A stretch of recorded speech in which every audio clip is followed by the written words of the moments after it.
Hey guys, welcome back. This subject is really interesting to me, and I probably shouldn't be thinking this, and I probably definitely shouldn't be saying this, but this is kind of like one of those, I told you so. I told you.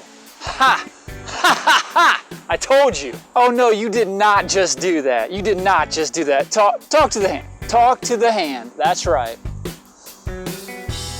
I told you so moments as a Christian. So how can we know that the Bible is accurate? There are many different avenues we can go down to try to figure out why the Bible is accurate, but today I'm going to talk about the manuscripts. So maybe you're saying to yourself, what is a manuscript? Well, here's the answer to that. By definition, a manuscript is a book, a document, or a piece of music written by hand rather than typed or printed. We need to understand this. When the Bible was written, they didn't have copiers, they didn't have printers, they had people called scribes. Every copy of the Bible that was written was handwritten by a scribe. That's why books were so expensive, and that's why so few people had books. And that's why so few people actually had Bibles, in fact. These books of antiquity, over the hundreds of years since those books were written, have vanished. They've just come up missing, they've got damaged. So there are actually very few manuscripts left from ancient books. So maybe this sounds sketchy to you.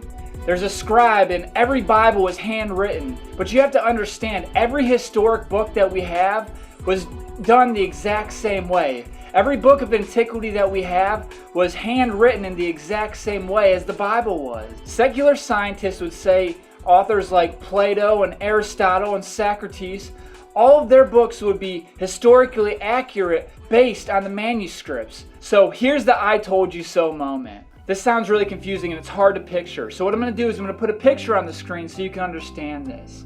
The earliest manuscripts we have today of the Bible are from 100 years after the original manuscript was written.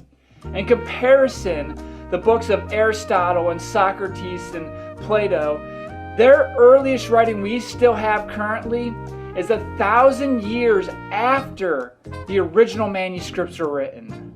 And not only that, but we have over 25,000 parts or whole pieces of manuscripts from the Bible. Whereas for these other secular historians, we have only a handful of their manuscripts left today. So basically the manuscripts from the Bible are within 100 years of the original writings. We have 25,000 of them, whereas these secular books that historians would consider completely accurate by Plato or Socrates or Aristotle, we have less than a handful of them, and they're written on an average of 1,000 years after the original manuscripts were written. By comparing the manuscripts and the support we have for the Bible compared to the manuscripts and the support that we have for other ancient books, the Bible stands alone as an ancient piece of literature.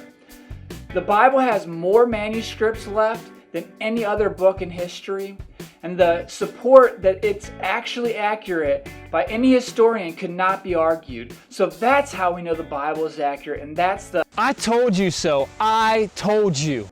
I told you so moment. Thanks for joining me.